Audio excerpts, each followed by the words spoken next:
64 groundbreaking ideas poised for glory. Only one champion.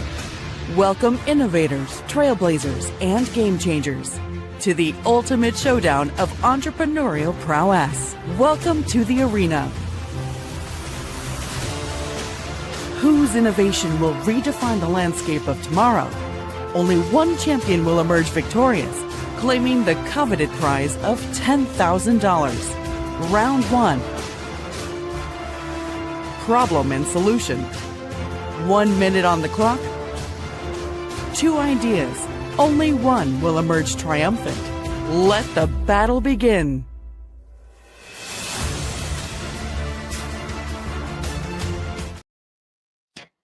Welcome back, my cuties. Your favorite host is back at it again with yet another matchup for the Arena 2025. And what a glorious day it has been indeed. If you've been tuning in with us since 1 p.m. Atlantic time, you've been a witness to some amazing, intense, close matchups. And trust me when I tell you, this match is going to be the big showdown to mark our final match of the day. So, without further ado, I want to introduce you to our 2 lovely judges who have said yes to this match. First up, I have Kate Hamilton, who is the Business Growth Advisor at Truro and Colchester Partnership for Economic Prosperity. Kate, I know you've judged a couple of matches for us these past few days. So, how does it feel coming back at it again? It was so exciting to hear all of the new pitches and meet all of these great entrepreneurs. Awesome. Thank you, Kate. And joining Kate is Katrina M. Safari, co-founder and CEO at Ajiga Insights and the founder success leader at Tribe Network. Katrina, I know you've been an ardent supporter of us at the Arena for quite a few years. So how does it feel to come back and be a judge again this year? I'm really excited to be here this year. Awesome. Thank you, Katrina. We love to have you here. And now it's time to introduce our superstars of the day. So first up, we have Jazz Mono from University of Windsor. Jazz, how are you feeling today? Are you nervous, excited? A little bit of both, which, if you care about something, that happens. Exactly. Yes. So we can't wait to hear from Jazz very soon. Competing with Jazz is Sebastian Stanescu from York University. Sebastian, how are you feeling? Are you as nervous, as excited? I'm feeling good, excited to get it on. Awesome. Love to hear that. So both Sebastian and Jazz are excited to showcase to you their best idea ever. So without further ado, it's time to face the heat. First up, Jazz, you have 1 minute on the clock. Take it away.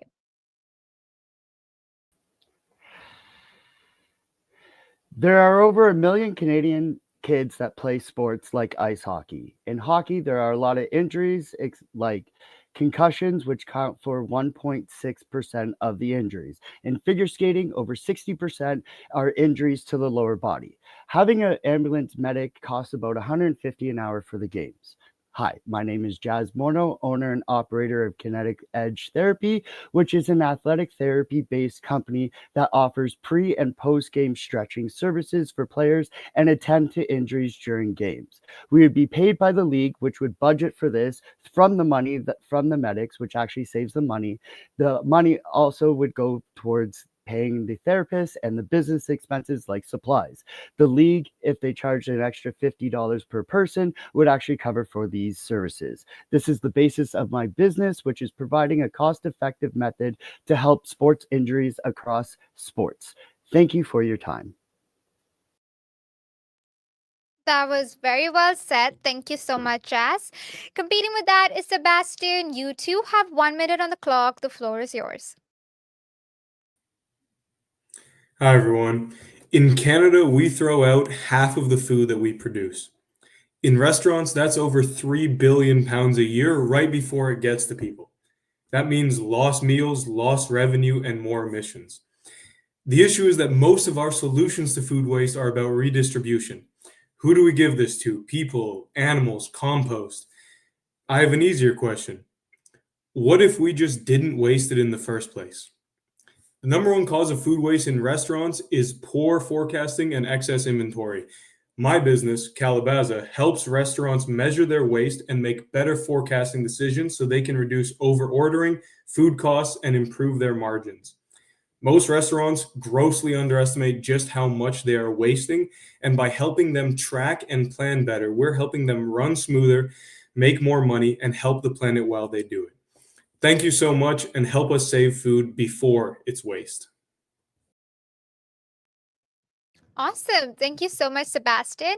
Now it's officially time for our most anticipated round, which is the Q&A period. So, Katrina, I believe you have the question for us today. I do. Thank you for the pitches. What type of feedback or traction have you received on this business?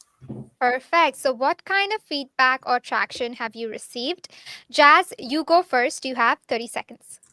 So I've talked to conveners of ice hockey, which is where I would focus first, and they were worried about the budget and how they would come up with it, which is why I came up with the idea of charging the extra $50 as well as the budgeting because of the like the ambulance and that, and being able to save the money in the long run. Okay, great. Thank you, Jazz. Sebastian, same question for you. What kind of feedback or traction have you received? You have 30 seconds. Yeah, so since starting of May of last year, I qualified and pitched in Schulich and Western's pitch competitions, finishing second in both, and was also accepted as the youngest member of Impact Zero's Climate Tech Accelerator that finished in December. We ran a pilot program in September and are slowly building out our clientele since. Amazing. Thank you so much, Sebastian. Well, we have commenced with our Q&A round, and we're going to give some time to our judges to deliberate and make up their mind. Is it going to be Jazz? Is it going to be Sebastian that moves on to round 2? Well, you have to wait to find out. So stay tuned with us, and we'll be back in just under a minute with the results.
And just like that, we are back like we never left. So, Kate, I'm going to be asking you first. Who have you decided to move forward to the next round of the arena? Hi. So I really appreciated, Jazz, how well laid out your explanation was, but just on the basis of sustainability, I went with Sebastian. Awesome. So, Sebastian, you have one vote. Katrina, I want to ask you now, who have you chosen to move forward to the next round? I did like the sustainability aspect of Sebastian, but I did appreciate that Jazz was talking to his potential customers, so I chose Jazz. Oh, so it is a split vote. So that means we are going to the scores. So, Kate, I'm going to be asking you first. What is your total score for Jazz out of 30? It is 22. 22, perfect. And Katrina, what is your total score for Jazz out of 30? 21. 21. So that's a total score of 43. So that's the score you have to beat Sebastian. Kate, I'm going to now ask you, what is your total score for Sebastian out of 30? It is 24. 24. And Katrina, what is your total score for Sebastian out of 30? 26. 26. Oh my goodness. And with a total score of 50, Sebastian, you do move forward to the next round. Congratulations. What a victory indeed. We will see Sebastian in round 2. So make sure you stay tuned and follow his progress. Will Sebastian be the one to take home the grand prize of $10,000? Well, you'll have to be with us until the end to find out. So until then, I will see you lovelies very soon tomorrow, same time at 1 p.m. Atlantic sharp. So don't go anywhere. Make sure you grab your trusty blanket and your big bottle of water and stay hydrated. And I will see you tomorrow. Bye.